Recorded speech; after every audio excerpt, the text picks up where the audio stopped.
মাটি ওই যে ডাকো ডাকিতেছে তোমায় কবরের মাটি ওই যে ডাকো ডাকিতেছে তোমায় কবরের মাটি গইরা মর তুমি মায়ারে পিছে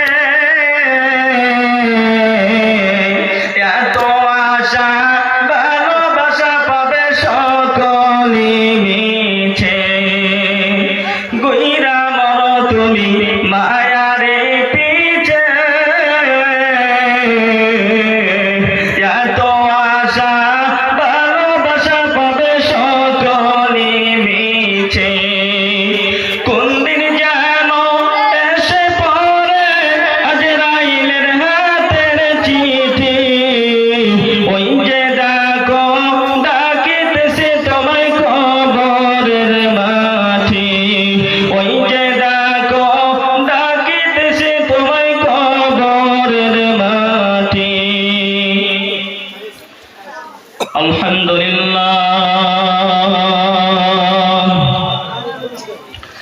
الحمد لله نحمده ونستعينه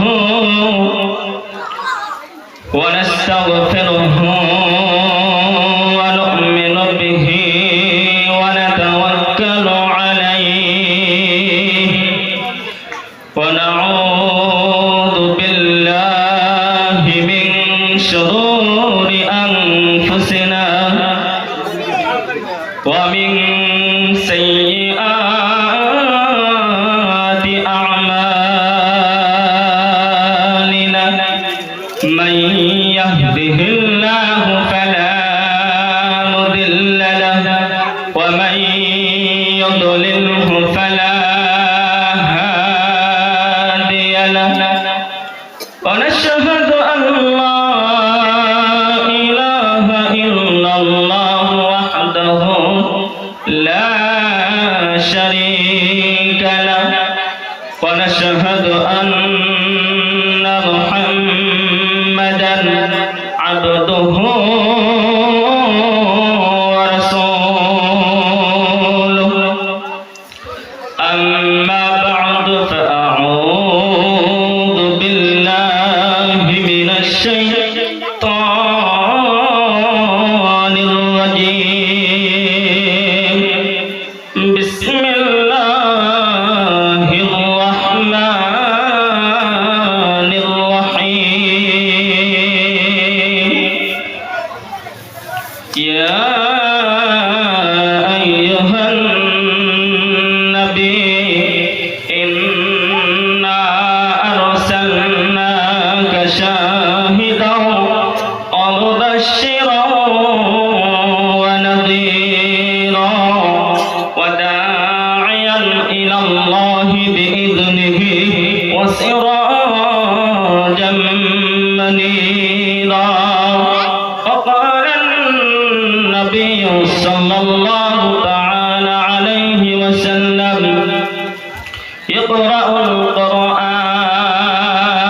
القرآن فإنه يأتي يوم القيامة شفيعا لأصحابه رواه مسلم أو كما قال عليه الصلاة والسلام فقد قال الله تعالى في كلامه المجيد وفي الفرقان الحميد إن الله وملائكته يصلون على النبي يا أيها الذين آمنوا صلوا عليه وسلموا تسليما اللهم صل على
শিখানো মৌমাছিকে ফুলে আছে মদ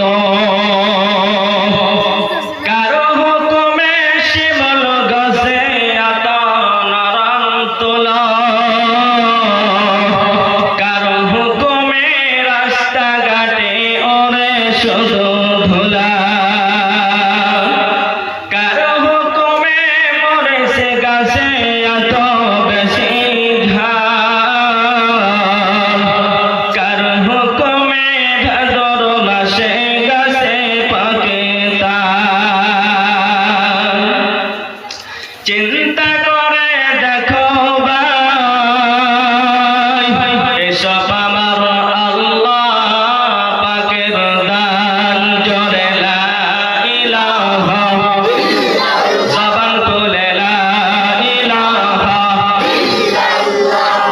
প্রাণ খুলে লা ইলাহা দয়ার আল্লাহ রে তুমি আমায় রহম করো রে দয়ার মাওলা রে তুমি আমায় ক্ষমা করো রে লা ইলাহা আরো জোরে লা ইলাহা লা ইলাহা ইল্লাল্লাহ মুহাম্মাদুর রাসূলুল্লাহ জোরে সবাই বলি সাল্লাল্লাহু আলাইহি ওয়াসাল্লাম। উপস্থিত আজকের এই বিশাল ধর্মীয় জলসার সুনামধন্য সভাপতি মহাশয়, সম্মুখে বসে থাকা এই অঞ্চল থেকে ছুটে আসা মুরব্বানি সমাজ, school college high secondary primary থেকে আসা আমার শিক্ষক বন্ধু বোনেরা, পর্দার আড়ালে বসে থাকা দিনে দরদি মা এবং বোনেরা, অবশ্যই ওই আল্লাহ রাব্বুল ইজ্জত আলামিনের প্রতি যে আল্লাহ রাব্বুল ইজ্জত আলামিন আমাদেরকে অতি এবং মেহেরবানি করে কোরআনে মাহফিলে আসার জন্য বসার জন্য যে আল্লাহ পাক কোরআনী কথা বলা এবং শোনার জন্য যে আল্লাহ পাক সুযোগ সুবিধা করে দিয়েছে, সে আল্লাহ পাকের প্রাণটা বড় অন্তরটা খুলে আমরা একটিবার আল্লাহ পাকের কালিমাতুশ শুকর আদায় করে নিব। জোরে সরে বলি আলহামদুলিল্লাহ, আরেকটু জোরে বলি আলহামদুলিল্লাহ। তারপরে বিশ্বের অতিথি সাইয়্যিদুল মুরসালিন খাতামুন নবীন, যিনি আমার আপনার নবী, নবীদের নবী, तमाम মাখলুকাতের নবী, সেই নবীর প্রতি বুকটা ভরে আরেকটিবার দরুদটা পড়ে নিব। জোরে সরে বলি সাল্লাল্লাহু আলাইহি ওয়াসাল্লাম। তো বন্ধুগণ, সোনার মানিকেরা, হে আমার তরুণ যুবক বন্ধুরা, হে আমার মুরব্বিয়ানেরা, গভীর মনোযোগ দিয়ে দিলের কান লাগিয়ে কথাগুলো শ্রবণ করবেন। ইনশাআল্লাহ আমরা আমল নিয়তে কথাগুলো শ্রবণ করব তো ইনশাআল্লাহ। সবে ইনশাআল্লাহ আমরা আমল নিয়তে শ্রবণ করব তো ইনশাআল্লাহ। সবে আমল করব তো ইনশাআল্লাহ। তো বন্ধুগণ, সোনার মানিকেরা, পৃথিবীর জমিনেতে আল্লাহ রাসূলকে আল্লাহ পাক বলেন, বন্ধুগণ সোনার মানিকেরা, পৃথিবীর জমিনেতে নবী আবার বলেন, সামনে তিরমিজি খুলে দেখবেন বেরিয়ে যাবে, নবী যে বলেন পৃথিবীর জমিনেতে প্রতিটা মানুষ দায়িত্বশীল। এই দায়িত্ব সম্পর্কে কঠিন কিয়ামতের দিনে, ভয়ঙ্কর দিনে প্রতিটা মানুষকে তার দায়িত্ব সম্পর্কে প্রশ্ন করা হবে। প্রতিটা মানুষকে প্রশ্ন করা হবে। কিন্তু বন্ধুগণ সোনার মানিকেরা, হে আমার মুরব্বী বাবারা, হে আমার তরুণ যুবক বন্ধুরা, কোন কারণে পৃথিবীর জমিনেতে এই জমিনের মধ্যে আমার আপনার নবীকে আল্লাহ পাক পৃথিবীর জমিনেতে পাঠিয়ে দিয়েছেন? আল্লাহ পাক পবিত্র কালামুল্লাহ শরীফের মধ্যে তুলে ধরলেন। আল্লাহ পাক বলেন, ইয়া আইয়ুহান নবী, এই জমিনের ভিতরে আল্লাহ রাব্বুল আলামিন তার নবীকে ডাক দিয়ে বললেন, হে নবী, ইন্না আরসালনাকা, নিশ্চয় করে জমিনের ভিতরে শাহিদা, আমি আপনাকে সাক্ষ্যদাতা হিসেবে পাঠিয়ে দিয়েছি। একবার জোরে বলা যাবে কি সুবহানাল্লাহ? মূর্তিকে যারা বলতে বলে মেনে নিয়েছে, যারা এক আল্লাহকে মেনে নেয় না, তাদের এখানে পৌঁছে যাওয়ার জন্য আসমান জমিনের খালিক মালিকের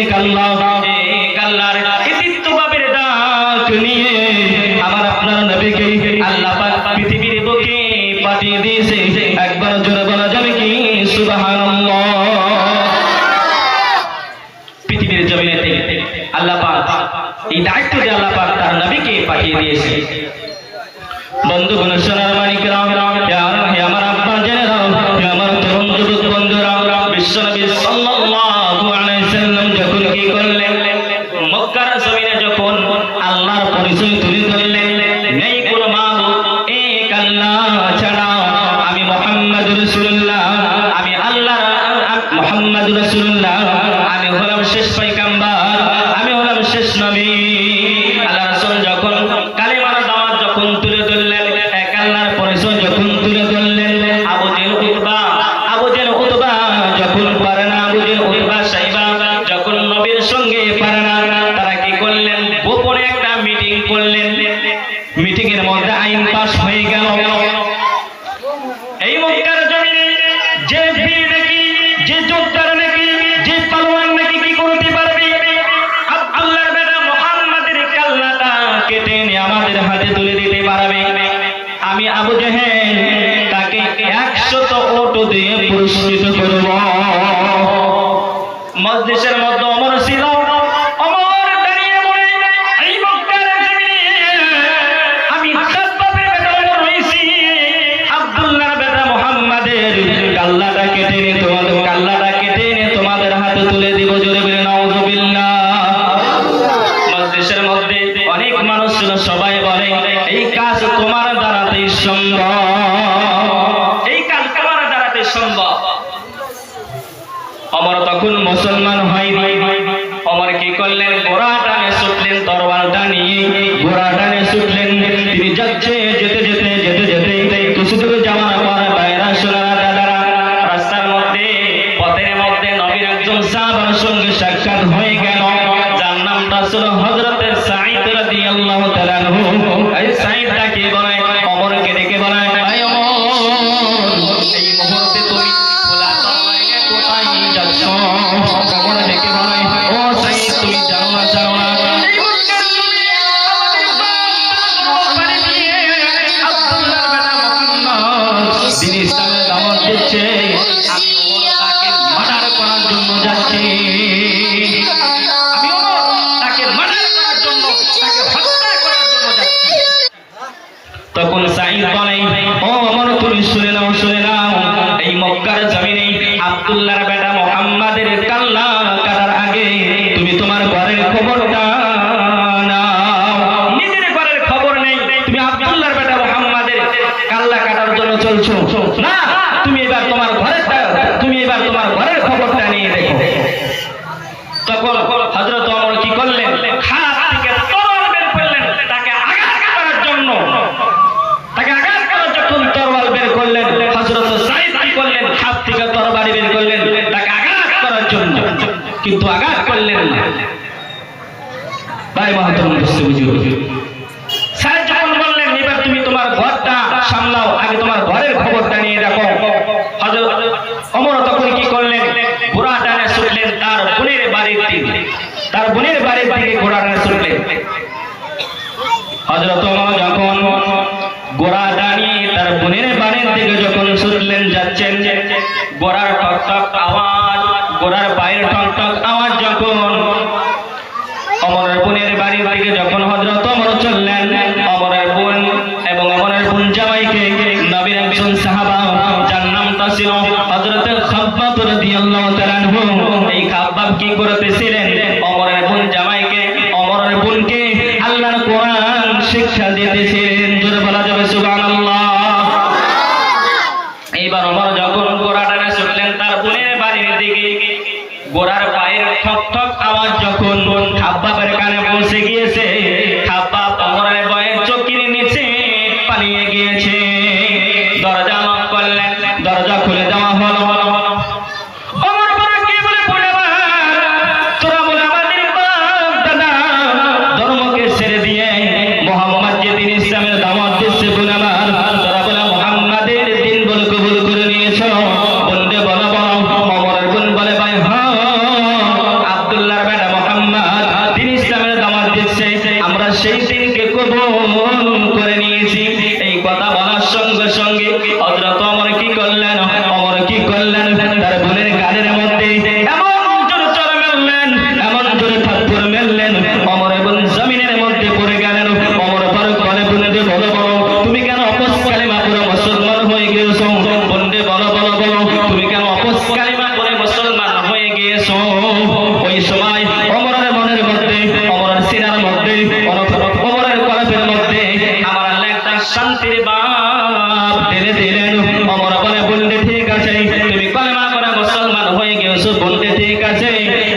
কিন্তু বন্ধে বলো বলো, আমি যখন আসতেছিলাম তোমাদের ঘরের মধ্যে এত সুন্দর আওয়াজ আমি শুনতে পেলাম, এত মধুর আওয়াজ শুনতে পেলাম। আমি অমর, আমার জীবনে আমি এত মধুর আওয়াজ কোথাও শুনি নাই। অমর এবং ডাকটা বলে, ভাই আমরা আল্লাহর কোরআন শিখতেছিলাম। অমর ফারুক বলে, বন্ধে দাও দাও, সেটা আমার হাতে দাও। অমর এবং বলে, ভাই না না না, তুমি তো নাপাক হয়ে গিয়েছো, তুমি তো অপবিত্র হয়ে গিয়েছো, ভাই তুমি এটা পড়তে পারবে না, তুমি এটা ধরতে পারবে না। অমর বলে, বন্ধে কি করতে হবে? অমর বলে, ভাই তুমি গোসল করে আসো। সঙ্গে সঙ্গে অমর গোসল করে আসলেন। গোসল করে এসে কোরআনের আয়াতটুকু পড়ে নিলেন।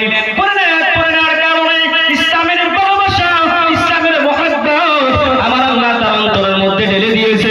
অমর ফারুক ডাকতে বলে, বন্ধে চল রে চল, দয়ার নবী কোথায়? আমি নবীর কাছে যাব। বন্ধে চল, কোথায়? দয়ার নবী কোথায়? আমি নবীর কাছে যাব। নবী আমার দারুল আরকাম ঘরের মধ্যে লুকিয়ে রয়েছে। ভাইরা সোনারা দাদারা, দরজার নিকট হযরত আমির হামজা দাঁড়িয়ে রয়েছে। ওমর ফারুক যখন দরজা লক করেছে, আমির হামজা বলে, তুমি কে? বলে, আমি ওমর। দরজা খুলে দেওয়া হলো। ওমর নবীর দিকে তাকিয়ে রয়েছে, নবী ওমরের দিকে তাকিয়ে রয়েছে। জিবরাইল এসে বলে, ইয়া রাসূলুল্লাহ, ইয়া হাবিবাল্লাহ, ওগো বিশ্ব নবী, ওগো দয়ার নবী, ওমর আপনাকে মানা করার জন্য আসে নাই, ওমর আপনাকে হত্যা করার জন্য আসে নাই, ওমর এসেছে ইসলামকে কবুল করার জন্য। জোরে বলে দেব সুবহানাল্লাহ। এই কথা শোনার পরে নবী আমার ওমরের নিকটে গিয়ে, সামনে গিয়ে ওমরের ডান হাতের পাকনাটা ধরে একটা ঝাঁকি মেরে দিয়ে বললেন, হে ওমর, আর কত দুঃখ দিবি, আর কত কষ্ট দিবি রে ওমর? কেন কালিমাটা মেনে নিস না রে ওমর? কেন কালিমাটা মেনে নিস না রে ওমর? ওমর ডেকে বলে, নবী গো, আর দুঃখ নয়, আর কষ্ট নয়, এই মুহূর্তে আমি ওমর পড়ে নিলাম, আশহাদু আল্লা ইলাহা ইল্লাল্লাহু ওয়া আশহাদু আন্না মুহাম্মাদান আবদুহু ওয়া রাসূলুহু।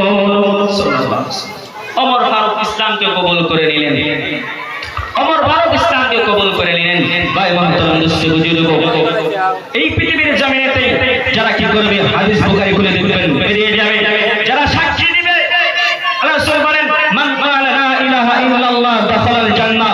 পৃথিবীর জমিনেতে যারা এই কালেমার সাক্ষী দিবে, নেই কোনো মাবুদ এক আল্লাহ ছাড়া, মুহাম্মদুর রাসূলুল্লাহ, মুহাম্মদ সাল্লাল্লাহু আলাইহি সাল্লাম আখির জামানার নবী, মুহাম্মদ সাল্লাল্লাহু আলাইহি সাল্লাম শ্রেষ্ঠ বিশেষ পয়গম্বর, যারা সাক্ষী দিবে, এই কালেমা সাক্ষী দিয়ে যারা কি করবে, পৃথিবীর জমিনেতে সুন্দর করে কি করবে, আমল করবে, সুন্দর করে নামাজটা পড়বে, সুন্দর করে পবিত্র মাহে রমজানে রোজা রাখবে, সমর্থ থাকলে যাকাত দিবে, সমর্থ থাকলে হজ করবে। আল্লাহ রাসূল বলেন, যারা এই কালেমা মেনে নিয়ে যারা পৃথিবীর বুকে সুন্দর সুন্দর আমল করবে, কঠিন কিয়ামতের দিনে, ওই ভয়ঙ্কর দিনে আমার আল্লাহ তাদের জন্য আটটা জান্নাতের দরজা খুলে দিবে। জোরে বলি সুবহানাল্লাহ। তো ভাই ইনশাআল্লাহ আমরা সবাই আমল করব তো ইনশাআল্লাহ। বন্ধুগণ, আসসালামু আলাইকুম। আমি আপনাদের মাঝে তুলে ধরেছিলাম কিয়ামতের দিনের কথা। ওই কঠিন কিয়ামতের দিনে আল্লাহ রাব্বুল আলামিন বান্দাদেরকে ডেকে বলবেন, সূরা ইয়াসিনের মধ্যে রয়েছে, আল্লাহ পাক ডেকে বলবেন, ওয়ামতাযু ইয়াওমা আইয়ুহাল মুজরিমুন। কঠিন কিয়ামতের দিনে, ওই ভয়ঙ্কর দিনে আল্লাহ পাক ডাক দিয়ে বলবেন, হে পাপী বান্দারা, হে নাফরমান বান্দারা, আজ তোমরা মুমিনদের কাতার থেকে আলাদা আলাদা হয়ে যাও। ইয়াতের ব্যাখ্যাতে তাফসীরে মালিকুল কোরআনে ব্যাখ্যা দ্বারা রয়েছে, ব্যাখ্যা দ্বারা হয়েছে, বান্দারা তুমি সুদ খেয়েছো, বান্দারা তুমি ঘুষ খেয়েছো, বান্দারা তুমি জিনা করেছো, আমার বন্ধু জেনে রেখে দিবেন, এটা পার করে দিতে হবে না। পৃথিবীর জমিনে এই জমিনের মধ্যে যে যে পাপ করবে, তারা তার পাপের লাইনে দাঁড়িয়ে যাবে। আবার অমন করে যদি এই পৃথিবীর বুকে থেকে যদি আপনি কালিমার মালাটুকু যদি নিয়ে যেতে পারেন, আপনি একাই একাই ইমানদারের লাইনে দাঁড়িয়ে যাবেন। একবার জোরে বলা যাবে সুবহানাল্লাহ। এই পৃথিবীর জমিন থেকে আমি আপনি যদি কি করতে পারি, কালিমার মালাটুকু যদি নিয়ে যেতে পারি, ওই দিন একা একা আবার ইমানদার লাইনে দাঁড়িয়ে যাব। পৃথিবীর জমিনেতে আমার আপনার আমল করতে হবে। আমল ছাড়া কেউ আমরা জান্নাতে যেতে পারবো না। পারবো কি? আমল করতে হবে। আমলবিহীন, আমল ছাড়া কেউ জান্নাতে যেতে পারবো না। কেমন করে আমল করবেন আমি আপনাদের সম্মুখে আরেকটি প্রমাণ তুলে ধরছি। কিয়ামতের দিন অবশ্যই আল্লাহ পাক কি করবেন? বান্দার আমলকে ফিরিয়ে দিবেন। বলবেন প্রমাণ? আল্লাহ পাক বলেন ইকরা কিতাবাকা কাফা বিনাফসিকা আল-ইয়াওমা আলাইকা হাসিবা। বান্দা পড়ে দেখ কোথায় কি পাপ করেছো, কোথায় কি জুলুম করেছো, কোথায় কি অন্যায় করেছো পড়ে দেখ। কিয়ামতের দিন অবশ্যই আল্লাহ পাক কি করবেন? তার বান্দার আমলকে ফিরিয়ে দিবেন। ভাইরা শোনা দাদারা গভীর মনোযোগ দিয়ে শুনবেন। পৃথিবীর জমিনে আমরা চারটি মুজাব বলে জানি, ঠিক কিনা? চারটি মুজাব না? হযরত ইমাম আযম আবু হানিফা রাহমাতুল্লাহ আলাইহি, হযরত ইমাম শাফি রাহমাতুল্লাহ আলাইহি, হযরত ইমাম আহমদ ইবনে হাম্বল রাহমাতুল্লাহ আলাইহি, হযরত মালিক রাহমাতুল্লাহ আলাইহি, ঠিক কিনা বলুন? ইমাম আযম আবু হানিফা রাহমাতুল্লাহ আলাইহি জীবনটা খুলে দেখুন। বাগে জান্নাত এই কিতাবটা লিখেছেন হযরত মাওলানা আল্লামা আশরাফ আলী থানভী রাহমাতুল্লাহ আলাইহি। এই কিতাবের মধ্যে হযরত আবু হানিফার জীবনীটা তুলে ধরলেন, যার নামটা ছিল নোমান বিন সাবিত, যার নামটা ছিল নোমান বিন সাবিত, যার লকাবটা ছিল ইমাম আযম। এই ইমাম আযম আবু হানিফা কি করতেন? এই ইমাম আযম আবু হানিফা যার জন্ম হয়েছিল 80 হিজরিতে, ইন্তেকাল করেছেন 400 হিজরিতে। হযরত ইমাম আযম আবু হানিফা কি করতেন? যিনি 3 বছর পর্যন্ত রোজা রেখেছিলেন, 40 বছর পর্যন্ত এশা ওয়াক্তের ওযু দিয়ে ফজরের সালাত আদায় করেছেন, সারা রাত নফল নামাজের মধ্যে আল্লাহর কোরআন তেলাওয়াত করেছেন, দুপুর হয়ে গেলে একটু আরাম করতেন, যার জীবনে যিনি 55 বার হজ করেছেন হযরত ইমাম আযম আবু হানিফা রাহমাতুল্লাহ আলাইহি। ওই জামানার মধ্যে কোনো মাদ্রাসা ছিল না, মাদ্রাসা ছিল না, যার ওস্তাদ 4000 ওস্তাদের কাছে, যার 4000 ওস্তাদের কাছে ইলম শিক্ষা নিয়েছিলেন, দ্বীন শিক্ষা নিয়েছিলেন। ওই জামানার মধ্যে কোনো মাদ্রাসা ছিল না। হযরত ইমাম আযম আবু হানিফা রাহমাতুল্লাহ আলাইহি কি করতেন? কাপড়ের ব্যবসা করতেন। কি ব্যবসা করতেন? কাপড়ের ব্যবসা করতেন। ভাইরা আমার শোনা দাদারা, ইমাম আযম আবু হানিফা রাহমাতুল্লাহ আলাইহি কাপড়ের দোকানে বসে রয়েছে। এক খরিদ্দার সাথ দিয়া বলে, ও জগতের ইমাম, আমার বিবির জন্য, আমার ওয়াইফের জন্য আপনি একটা সুন্দর সে কাপড় দিন। হযরত ইমাম আযম আবু হানিফা রাহমাতুল্লাহ আলাইহি কি করলেন? সুন্দর একটা কাপড় খরিদ্দার সাহেবকে দেয়া দিলেন। এইবার খরিদ্দার সাহেব কি করলেন? বাড়িতে চলে গেলেন। বাড়িতে চলে গিয়ে বিবিকে ডাক দিয়ে বলে, বিবি তুমি কাপড় আনতে বলেছিলে, তাই যে বিবি কাপড়টা আমি নিয়ে এসেছি। বিবি কাপড়টা আমি নিয়ে দেখে কাপড়টা খুবই সুন্দর, অনেক সুন্দর। কাপড়টা চতুর সাইডে ঠিক আছে, কিন্তু কাপড়ের মাঝখানে একটু ফোঁটা আছে। বিবি ডাকতে বলে, স্বামী আপনি কাপড়টা নিয়ে আসছেন, কাপড়টা খুবই সুন্দর, তবে স্বামী কাপড়ের মাঝখানে একটু ফোঁটা আছে। এই ফোঁটা থাকার কারণে আমি কাপড়টাকে আমি গ্রহণ করব না, কাপড়টাকে আমি নিব না। আপনি দোকানে চলে যান, যে দোকান থেকে এনেছেন সেই দোকানে চলে যান, কাপড়টা পাল্টে নিয়ে আসেন। এইবার কি করলেন? দৌড়ে দৌড়ে হযরত ইমাম আযম আবু হানিফার দোকানে চলে গেলেন, গিয়া বলেন, ও জগতের ইমাম, নিন আপনার কাপড়টা আপনি ঘুরিয়ে নিন। ইমাম আযম আবু হানিফা রাহমাতুল্লাহ আলাইহি বলে, এই মাত্র আপনি কাপড়টা নিয়ে গিয়েছেন, কেন আপনি কাপড়টা নেবেন না? খরিদ্দার সাহেব ডাকতে বলে, ও জগতের ইমাম, আপনার কাপড়টা খুব সুন্দর, আমার বিবি পছন্দ করেছে, তবে কাপড়ের মাঝখানে একটু ফুটা রয়েছে। এই ফুটা থাকার কারণে এই কাপড়টা আমার বিবি নেবে না। হযরত ইমাম আযম আবু হানিফা রাহমাতুল্লাহ আলাইহি কাপড়টা হাতে নিয়ে দোকানের এক সাইডে গিয়ে চোখের পানি ছেড়ে দিয়ে কান্না করা শুরু করে দিলেন। খরিদ্দার সাহেব ডাকতে বলে, আশ্চর্য ব্যাপার, কাপড় নিয়ে আসলাম, থাকতো আপনি কাপড়টা পাল্টে দিবেন, কিন্তু কাপড় হাতে নিয়ে আপনি কি জন্য কান্না করেন? ইমাম আযম আবু হানিফা রাহমাতুল্লাহ আলাইহি বলে, ও খরিদ্দার সাহেব তুমি শুনে নাও, তুমি শুনে নাও, আমি ইমাম আযম এই জন্য কান্না করতেছি, সাধারণ একটু ফুটা থাকার কারণে, তোমার বিবি এত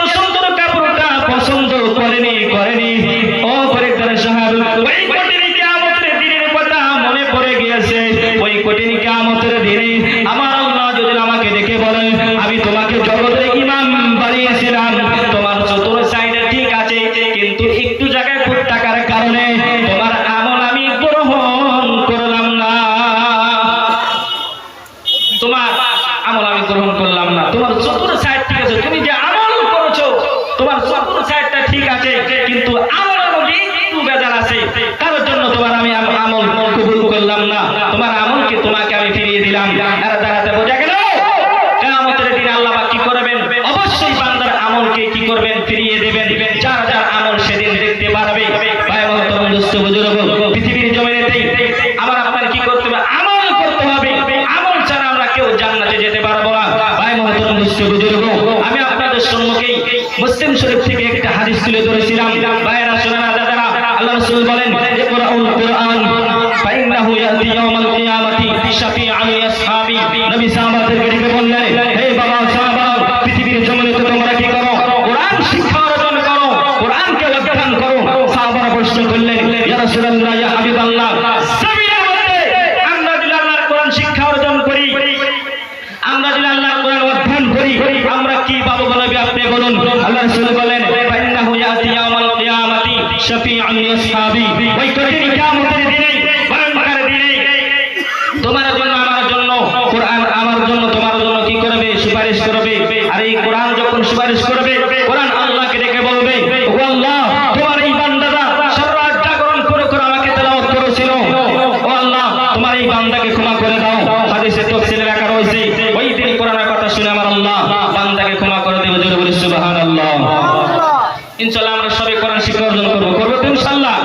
ছেলেমেয়েকে দিব তো ইনশাআল্লাহ।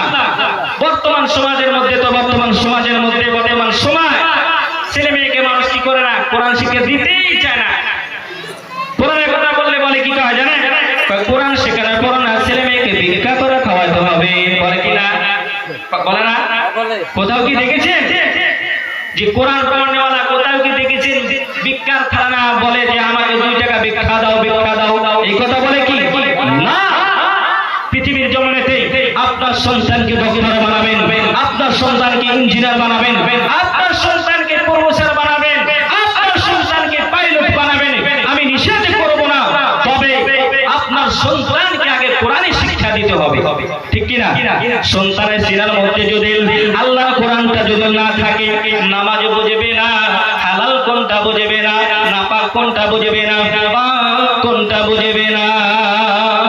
পৃথিবীর জমিনেতে যেরকম করে আপনার সন্তানকে হাফেজ সাহেব বানান, আপনার সন্তানকে যেরকম আলেম বানান, আপনার সন্তানকে যেরকম মাওলানা বানান, আপনার সন্তানকে যেরকম কারি বানান, আপনার সন্তানকে যেরকম করে মুফতি বানান, আপনার সন্তানকে যেরকম করে মুহাদ্দিস বানান, তদ্রূপ ভাবে এই পৃথিবীর জমিনেতে আপনার কন্যা, আমার কন্যার হক রয়েছে।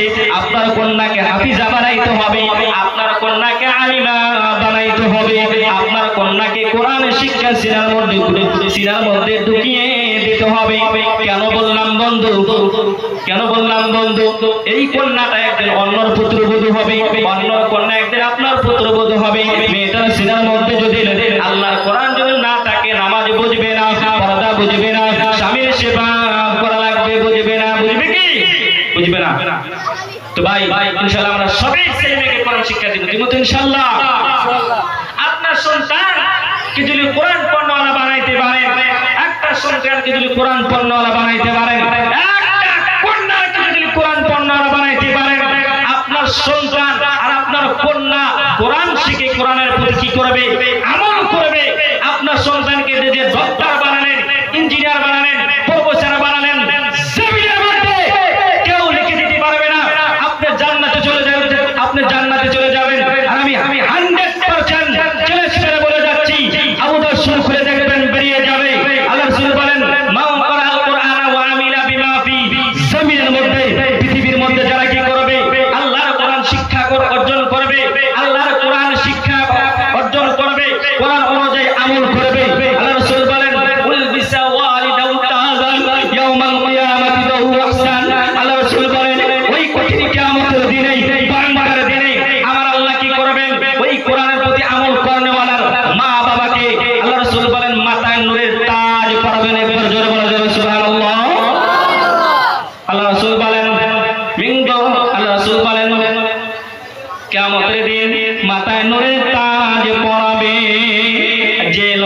যে মানুষটা কোরআন পড়ে কোরআনের প্রতি আমল করবে, তার মা বাবাকে যদি আমার আল্লাহ এত সম্মান দেয়, আর যে কোরআন পড়ে আমল করবে তাকে আল্লাহ কত সম্মান দিবে? দিবে না? দিবে না আল্লাহ? তো ভাই আপনাদেরকে হাতে করে পা ধরে, আপনাদের হাত সামনের দিকে বাড়িয়ে দেন, আপনাদের হাতে পা ধরে বলতেছি ভাই, ঘুরে ঘুরে প্রবণ ছেলের মধ্যে হাফিজি মাদ্রাসা রয়েছে, খারিজি মাদ্রাসা রয়েছে, তবে মেয়েদের বানাত মাদ্রাসা গরিবের পূর্বাঞ্চলের মধ্যে আছে গো নাই। আপনাদের যারা রাখলেন না পারা দারুল বানাত মাদ্রাসা যারা রয়েছে, তো ভাই আপনারা এই মাদ্রাসার প্রতি নজর রাখবেন তো ইনশাআল্লাহ, রাখবেন তো ইনশাআল্লাহ। মাদ্রাসা কিভাবে চলে, মেয়েরা বোর্ডিং এ থাকে, হোস্টেল রয়েছে, তো ভাই আপনারা একটু মাদ্রাসার প্রতি নজর রাখবেন তো ইনশাআল্লাহ। আর সবাই নিয়ত করে নেন, আমি একজন আলিমার মা হব, আমি একজন আলিমার বাবা হব, নামাজ পড়ে দোয়া করব আল্লাহকে, ওগো আল্লাহ আমাকে কতক্ষণ পর্যন্ত মওত দিবে না, অতক্ষণ পর্যন্ত মওত দিবে না যতক্ষণ পর্যন্ত আমি একজন আলিমের বাবা না হতে পেরেছি, আমি একজন আলিমার বাবা না হতে পেরেছি, ওগো আল্লাহ আমাকে কতক্ষণ পর্যন্ত মওত দিবে না। তো ইনশাআল্লাহ আমরা সবাই আপনাদের কাছে আমার অনুরোধ, সবাইকে আমি বলতেছি এই অঞ্চল থেকে, এই অঞ্চলের আমার দাদাদেরকে, আমার ভাইদেরকে, মামাদেরকে, চাচাদেরকে বলতেছি রমজানের পরে আপনারা কি করবেন, একটা করে কন্যা এই মাদ্রাসায় ভর্তি করে দিবেন তো ইনশাআল্লাহ, দিবেন তো ইনশাআল্লাহ।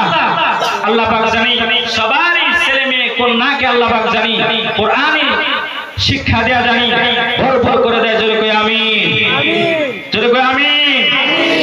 আর এই মাদ্রাসার প্রতি ইনশাআল্লাহ আপনারা একটু নজর দিবেন তো ইনশাআল্লাহ। তো ভাই আমার তরুণ বুজুর্গ, আমার মুরব্বী বাবাজিরা, আমার তরুণ যুবক বন্ধুরা, আমার চাচারা, ভাইরা, আমি আপনাদের সম্মুখে যতক্ষণই পবিত্র কোরআন এবং সুন্নাহ থেকে কথা তুলে ধরেছিলাম, কথার মাধ্যমে যদি, বলার মাধ্যমে যদি কোনো ভুল হয়ে থাকে, খাস করে আমার ক্ষমা করে দেবেন, আর খাস করে আমার জন্য দোয়া করবেন। আল্লাহ পাক জানি আল্লাহ পাকের দিনের রাস্তায় কবুল করে নেয়। এতটুকু বলেই আমার কথা আমি ইতি টেনে নিলাম। ওয়া মা আলাইনা ইল্লাল বালাগ।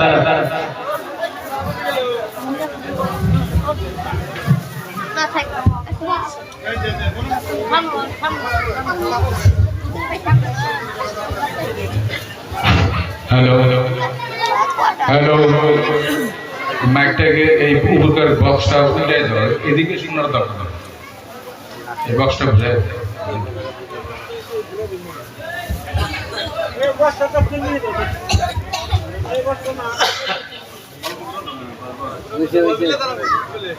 নাহলে স্পিকারের টানে শব্দ হয়। Hello hello hello test, hello sound অল্প ঠিক করে নাও।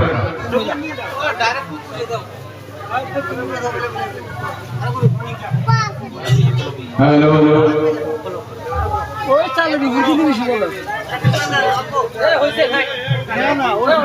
হ্যালো ভাই ভাই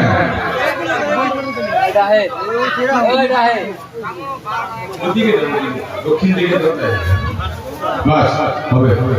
হ্যালো হ্যালো টেস্ট, বলুন বাড়ানো যাবে?